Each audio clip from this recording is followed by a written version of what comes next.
काला साया। यूं तो बनारस घाट अपनी खूबसूरती के लिए बहुत प्रचलित है, पर घाट के किनारे कई राज लिए बैठे हैं। ये कहानी शुरू होती है बनारस के घाट के पास बने ममता निवास से, जहाँ प्रिया लाल जोड़े में ममता के घर उसकी बहू बनकर आती है। आओ आओ बहू, घर को अपने पैरों से पवित्र करो। ममता घर की दहलीज पार कर ही रही होती है कि अचानक एक बहुत गंदी सी बास पूरे घर में फैल जाती है।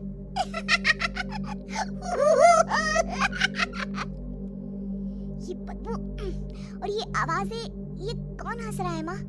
अब ये पड़ोसी ना हमारे थोड़े अलग से है। कहाँ हम शाकाहारी और ये मांस मच्छी खाने वाले। छोड़, तू ध्यान मत दे और गृह प्रवेश कर। और हाँ बहू, अपनी सास की एक बात हमेशा याद रखना, इन पड़ोसियों से तो कभी बात नहीं करेगी। अच्छे लोग नहीं है ये। अपनी सास की ये बात मानेगी ना बेटा? हाँ माँ, जो आपकी मर्जी, मैं उनसे बात नहीं करूंगी। अगले दिन प्रिया अपनी पहली रसोई बनाने रसोई घर में जाती है। ये छोटी बात तो नाक में जा रही है। एक काम करती हूँ, खिड़की खोल देती हूँ। प्रिया खिड़की खोलने जाती है। इतने चाले, लगता है इस खिड़की को कभी खोला ही नहीं गया। पर ऐसा क्यों? ओह, नॉनवेज की स्मेल आती होगी ना। 2 मिनट के लिए खोल लेती हूँ, फिर बंद कर दूंगी। प्रिया खिड़की खोलती है। खिड़की खोलते ही उसकी नजर सामने वाले घर की खिड़की पर पड़ती है, जहाँ एक लड़की खड़ी होती है। हाथों में मेहंदी, लाल रंग की साड़ी, बिल्कुल सजी धजी, मानो प्रिया की तरह ही वो भी नई नवेली बहू हो। वो प्रिया को देखकर मुस्कुराती है। हे भगवान, माँ ने तो इनसे बात करने को मना किया था। प्रिया फौरन ही खिड़की बंद कर देती है और तवे पर चढ़े रोटी की ओर देखने लगती है, पर वहाँ रोटी न होकर मछली पड़ी होती है। ये क्या? पहली ही रसोई में इतनी बड़ी गलती! हे भगवान, अब मैं क्या करूं?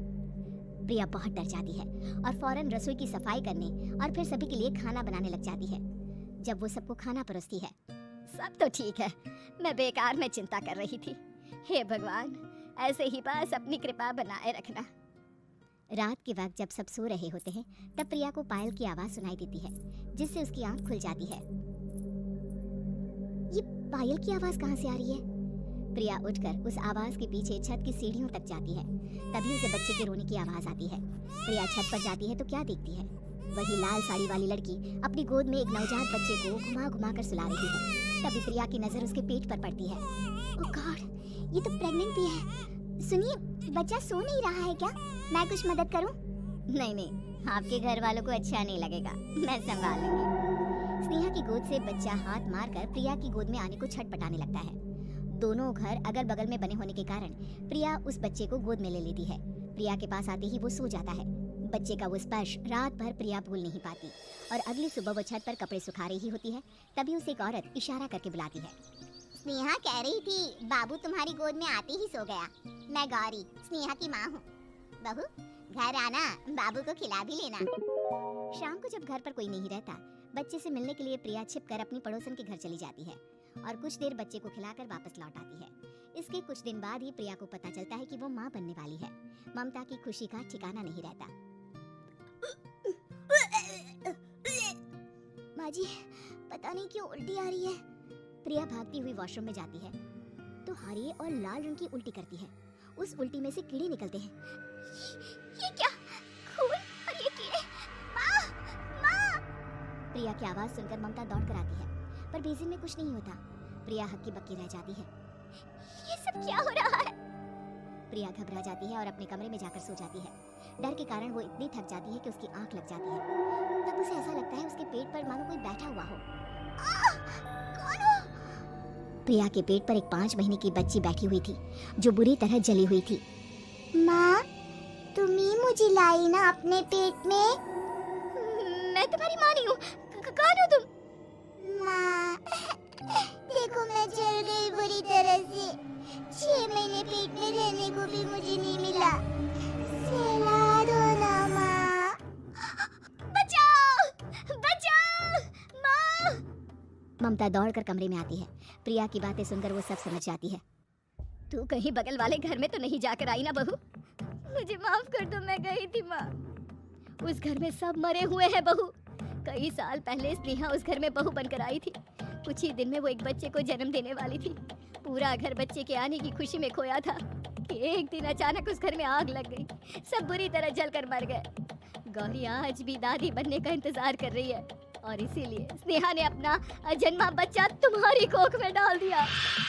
ममता ये कह रही होती है कि पीछे से उसके पैरों को एक बच्चा पकड़ लेता है। दादी, दादी। माँ, स्नेहा की गोद में यही बच्चा था। ये बच्चा कौन है फिर?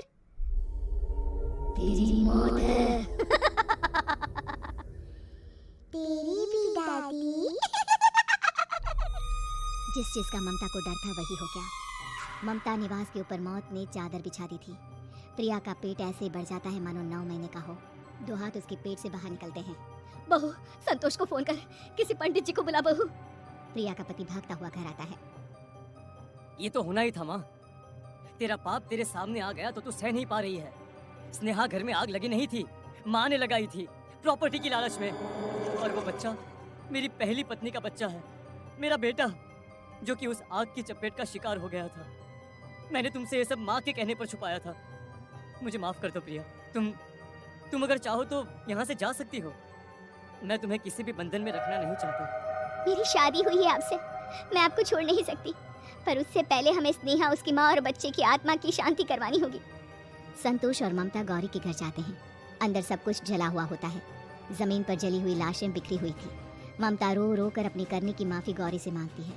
प्रिया स्नेहा के घर वालों का अंतिम संस्कार करवा देती है और ममता निवास फिर से आत्माओं के साए से मुक्त हो जाता है।